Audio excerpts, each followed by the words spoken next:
नमस्कार, मैं हूं आपके साथ सोनम राय। बुलेटिन की शुरुआत करते हैं। फरीदाबाद में आयोजित 39वें सूरजकुंड अंतर्राष्ट्रीय आत्मनिर्भर मेले के उद्घाटन समारोह में भारत के उपराष्ट्रपति सीपी राधाकृष्णन और हरियाणा के सीएम नायब सिंह सैनी ने बतौर मुख्य अतिथि शिरकत की।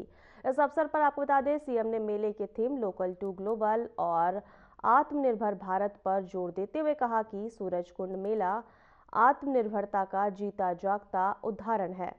उन्होंने मेले में शामिल शिल्पकारों का स्वागत करते हुए कहा कि इस बार उत्तर प्रदेश और मेघालय जैसे राज्य तथा मिस्र जैसे अंतर्राष्ट्रीय सहभागियों का भी योगदान है।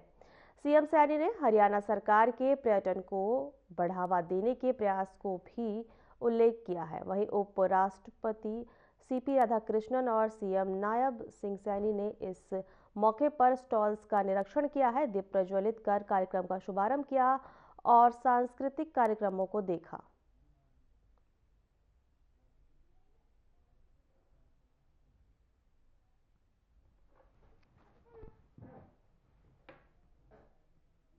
आपको बता दें कि सूरजकुंड मेले का आगाज हो गया है। वहीं सीएम नायब सिंह सैनी ने स्टॉलों का निरीक्षण किया, दीप प्रज्वलित कर उद्घाटन किया। वहीं सांस्कृतिक कार्यक्रम की प्रस्तुति देखने को मिली।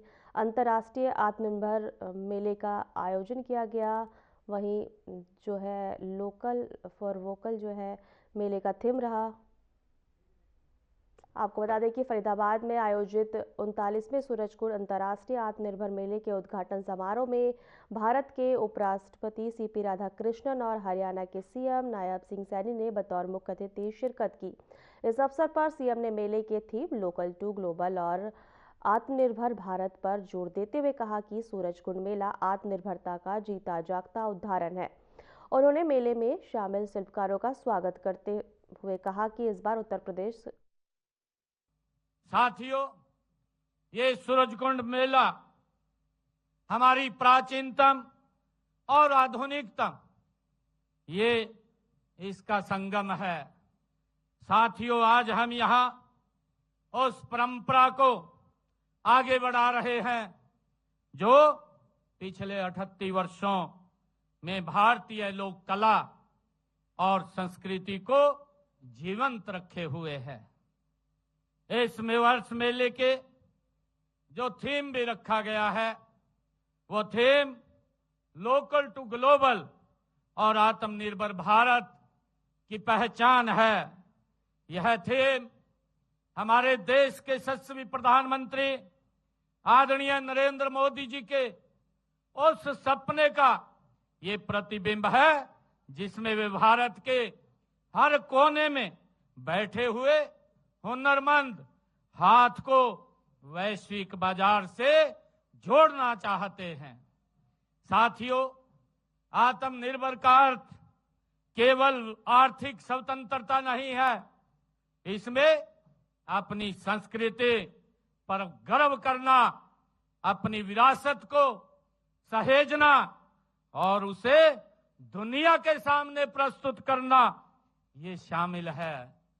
साथियों, सूरजकुंड मेला इसी आत्मनिर्भरता का जीता जागता ये प्रमाण है। साथियों, यहां मिट्टी के बर्तनों से लेकर हाथ के बुने हुए कपड़ों तक हर एक वस्तु में भारत की आत्मा बसती है। साथियों, इस मेले के असली नायक हमारे शिल्पकार हैं जो हमारे सामने ये अलग अलग आइटम जो हाथ से बनी हुई है उसको लेकर के आए हैं।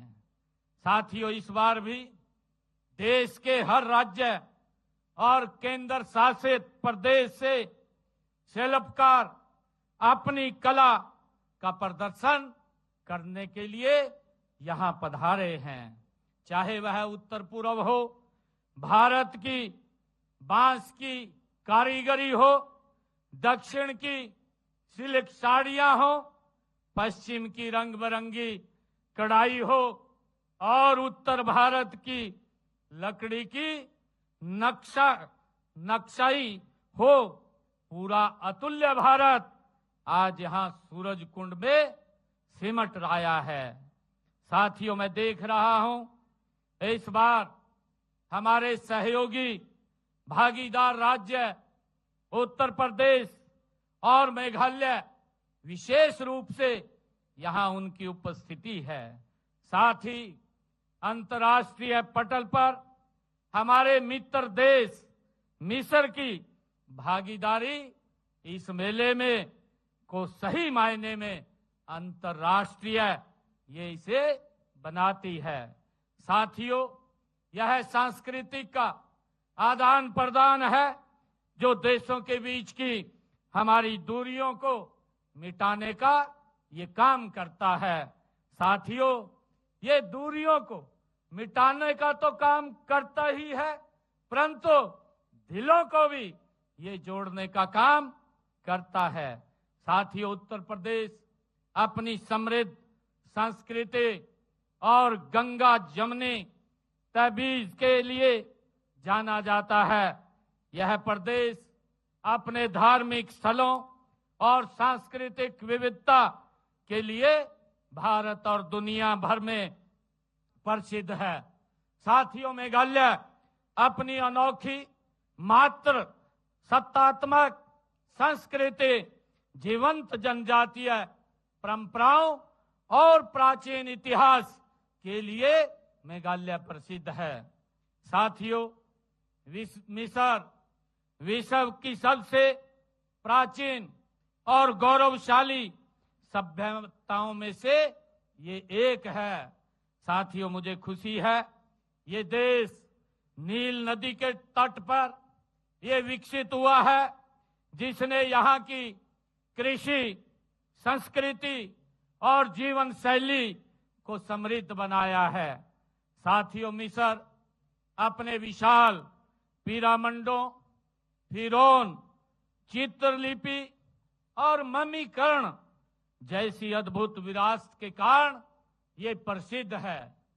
साथियों, आज का आधुनिक मिस्र अपनी समृद्ध ऐतिहासिक विरासत के साथ साथ अफ्रीका और मध्य पूर्व के एक महत्वपूर्ण सांस्कृतिक, राजनीतिक और आर्थिक सेतु के भूमिका निभा रहा है। साथियों, हरियाणा सरकार पर्यटन को बढ़ावा देने के लिए निरंतर प्रयास कर रही है। मोदी जी का संकल्प है कि 2047 से पहले विकसित भारत का संकल्प, और इसमें हरियाणा का विशेष योगदान हो विकसित भारत में। ये माननीय मुख्यमंत्री जी दिन रात इस कोशिश में लगे हैं कि हरियाणा का विकसित भारत में हरेक साथी का, हरेक जनता का, हरेक हमारे लोकजन का इसमें ज्यादा से ज्यादा योगदान हो। ऐसे हमारे मुख्यमंत्री जी दिन रात लग करके इसको आगे बढ़ा रहे हैं। मेरे साथियों, आपने पिछली बार देखा कि पिछली बार लगभग 44 देशों ने हिस्सा लिया था, और अब की बार 50 से भी ज्यादा देश, 700 डेलीगेट्स जो है इसमें हिस्सा लेने के लिए आ रहे पार्टिसिपेंट्स हैं। अब की बार इजिप्ट हमारा इंटरनेशनल पार्टनर है, उत्तर प्रदेश और मेघालय हमारे स्टेट पार्टनर है। पिछली बार आपने देखा, इसका मतलब क्या है, 40 से ज्यादा देशों में 50 से ज्यादा। भाई बहनों, सबको नमस्कार। With more than 32 countries participating this year, this fair is true embodiment of timeless Indian philosophy of Vasudhaiva Kudumbakam. The whole world is one family, bringing together the nations, cultures and the crafts under one shared roof. That is our Mela today. It brings together the hands that create. It brings together that minds that innovative, and it brings together the traditions that define many countries. For nearly 4 decades, this Mela has been providing a global platform to our artisans, weavers, sculptors, painters, and folk performers, many of whom carry forward skills passed down through generations. It is the training given by our elders that is continuing even today. We have seen the cultural festival representing the whole country.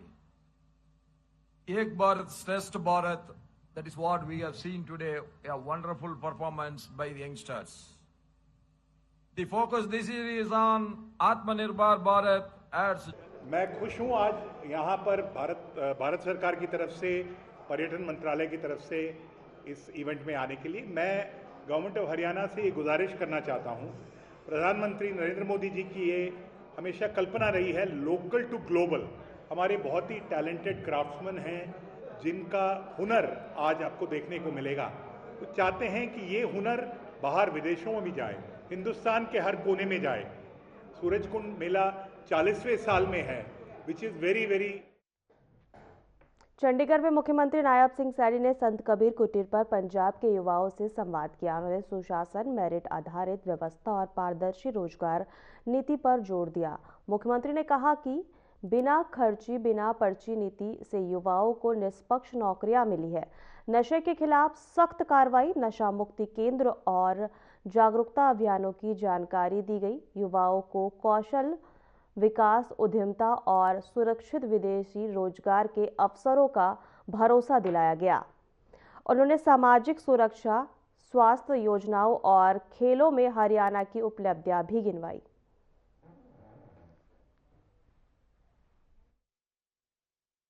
साथियों, मेरे लिए बड़ी ये हर्ष का विषय भी है कि आज संत कबीर कुटीर ते पंजाब दी इतिहासिक भूमि, गुरुआं दी भूमि, पीरों दी और वीरों दी भूमि, तुसी सारे पंजाब ते अलग अलग थां ते सभी युवा साथी यहाँ पधारे हैं। साथियों, हरियाणा और पंजाब ये केवल दो पड़ोसी राज्य नहीं है, असी जानते हैं सभी। ये सारा पंजाब से, पूरा हरियाणा, ये पूरा पंजाब से 1 नवंबर 1966 ਨੂੰ दो भाई अलग होए सी। तुसी देखते हैं, सभी जानते भी हैं, अज भी साडी जो छत है वो एक ही है। तुसी ये भी जानते हैं कि अज भी साडा जो बेड़ा है ना वो भी एक ही है। तुसी जानते हैं, परंतु ये इस प्रकार की परंपरा है कि जब परिवार बड़ा होता है तो वो अलग हो जाता है। दो भाई अलग हुए हैं, परंतु आज भी एक ही छत है। ये राज्य नहीं है, असी एक ही पेड़ की दो शाखाएं हैं। साथियों, मेरे लिए बड़ी खुशी की गल है कि हम सब एक ही संस्कृति की विचारधाराएं हैं। आज भी साडे पर्व हैं, त्योहार हैं, असी रल मिल के मनाते हैं। वही पंजाब दे विच, वही हरियाणा दे विच साडा खान पान भी इको है। कुरुक्षेत्र में संत शिरोमणि गुरु रविदास जी की 639वीं जयंती समारोह का आयोजन किया गया। इस कार्यक्रम में मुख्यमंत्री नायब सिंह सैनी ने मुख्य अतिथि के रूप में शिरकत की और गुरु रविदास जी को नमन किया। मुख्यमंत्री ने प्रदेशवासियों को जयंती की शुभकामनाएं देते हुए कहा कि गुरु रविदास जी की शिक्षाएं आज भी अजर अमर है। उन्होंने बताया कि हरियाणा में संत महापुरुष सम्मान एवं विचार प्रचार योजना के तहत जयंती समारोह राज्य स्तर पर मनाए जाते हैं। मुख्यमंत्री ने अनुसूचित जाति आयोग गठन, छात्रवृत्ति, विवाह शगुन और दीनदयाल लाडो लक्ष्मी योजना की जानकारी दी। उन्होंने बताया कि गुरु रविदास धाम के निर्माण के लिए 5 एकड़ भूमि दी गई है, जिस पर करीब 90 करोड़ रुपए खर्च होंगे। गुरु रविदास जी महाराज की 649वीं ये जयंती की बहुत बहुत बधाई और शुभकामनाएं देता हूं।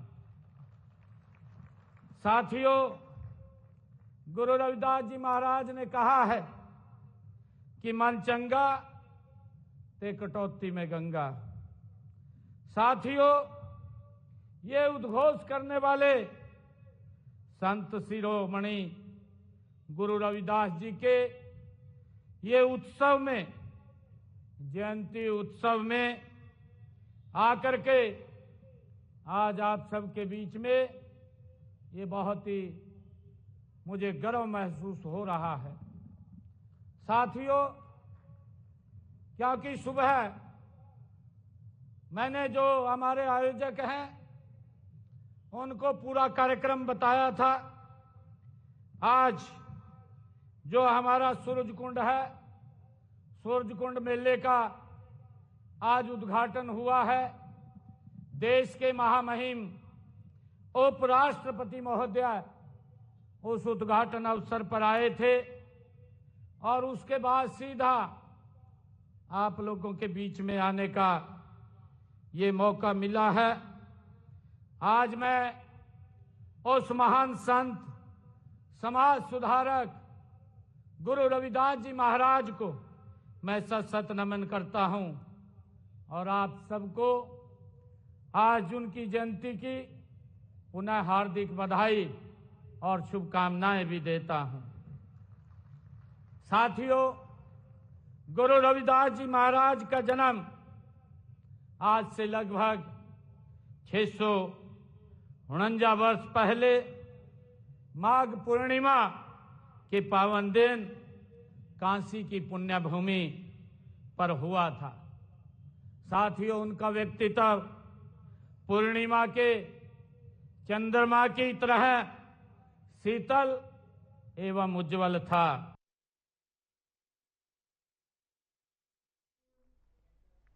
अखिल भारतीय किन्नर समाज ने एनआईटी दशहरा ग्राउंड फरीदाबाद से भव्य कलश यात्रा निकाली गई, जिसमें कश्मीर से कन्याकुमारी तक से आए किन्नर समाज के गण्यमान्य सदस्यों ने ढोल नगाड़े और गाने बाजों के साथ सहभागिता की। पूजा अर्चना के साथ प्रारंभ हुई यह यात्रा शहर के विभिन्न मार्गों से होते हुए सिद्धपीठ श्री हनुमान मंदिर एनआईटी 1 पहुंची, जहां पर प्रधान डॉक्टर राजेश भाटिया के नेतृत्व में पुष्प वर्षा कर भव्य स्वागत किया गया।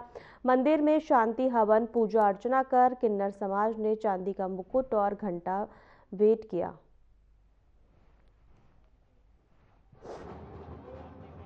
बहुत अच्छा स्वागत हुआ हमारे मामा जी राजेश भाटिया जी ने खूब खुशियों से खूब हमें फूलों से स्वागत करा। पूरे परिवार ने, मेरे पूरे एनआईटी वासियों ने खूब हमें प्यार से हमें ये कार्यक्रम आयोजित करवाया। हमारे लिए हम आए, वो भी आए, बहुत अच्छा लगा। आज हमने कलश यात्रा अधिकारी हमारा सम्मेलन है, सारे हमारे फरीदाबाद वासियों के लिए दुआ कर रहे हैं कि उनका घर परिवार बना रहे, उनको सेहत दे, तंदुरुस्ती दे और हमें सलमान अरशद से छुटकारा मिली जाए, क्योंकि वो हम सम्मेलन अपना दिल्ली में करें, क्योंकि उन्होंने हमें धमकी दी थी कि हम तुम्हारा सम्मेलन करने नहीं देंगे। तो हम इस वजह से सम्मेलन दिल्ली में किया, कलश यात्रा फरीदाबाद में कर रहे हैं। मालिक सबके घर में सुख शांति बनी रहे, मालिक सबको खूब तरक्की दे, तंदुरुस्ती दे, सबके बच्चों के काम कारोबार चलते रहे, जिनके औलाद नहीं है भगवान उनको औलाद दे, सबके घर बने। हरियाणा कौशल रोजगार निगम लिमिटेड में कार्यरत कर्मचारियों को सरकार ने राहत दी है। 31 मार्च 2022 या उससे पहले नियुक्त और वर्तमान में सेवारत कर्मचारियों के लिए ब्यौरा दर्ज कराने की अंतिम तिथि बढ़ाकर अब 20 फरवरी कर दी गई है। इस संबंध में मुख्य सचिव कार्यालय ने आदेश जारी किए हैं।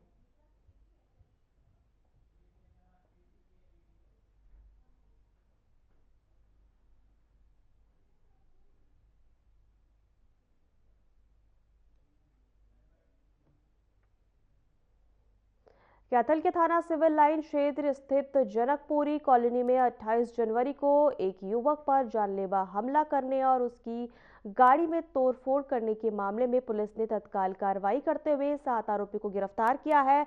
मिली जानकारी के अनुसार घटना का कारण एक प्लॉट विवाद था जो पहले भी थाना सिविल लाइन में दर्ज था।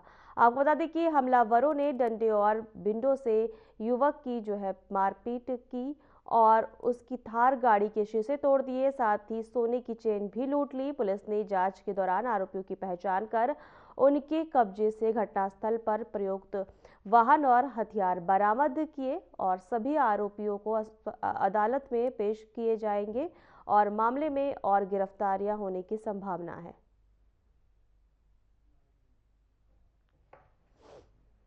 दिनांक 28 जनवरी 2026 को जतिन नाम के युवक ने जनकपुरी कॉलोनी से एक शिकायत पेश करी थी थाना सिविल लाइन में, जिसमें जब वो अपना प्लाट देखने गया था उसके ऊपर अज्ञात हमलावरों ने 5-6 गाड़ियों में सवार होकर आकर हमला कर दिया था, जिसके संबंध में वीडियो भी वायरल हुई थी। और उस शिकायत पर थाना सिविल लाइन में मुकदमा दर्ज कर दिया था विभिन्न धाराओं के तहत और उस अभियोग की तफ्तीश SP मैम ने CIA 1 को सौंप दी थी, जिसमें हमने त्वरित कार्रवाई करते हुए कल फुटेज के आधार पर उपरोक्त हमला करने वाले 7 युवकों को गिरफ्तार कर लिया। इनसे 2 गाड़ियां बरामद कर ली हैं और जो लड़ाई झगड़ा में प्रयोगी न डंडे और बिंडे थे उनको हमने बरामद कर लिया। इनको आगामी अनुसंधान के लिए माननीय न्यायालय में पेश किया जाएगा।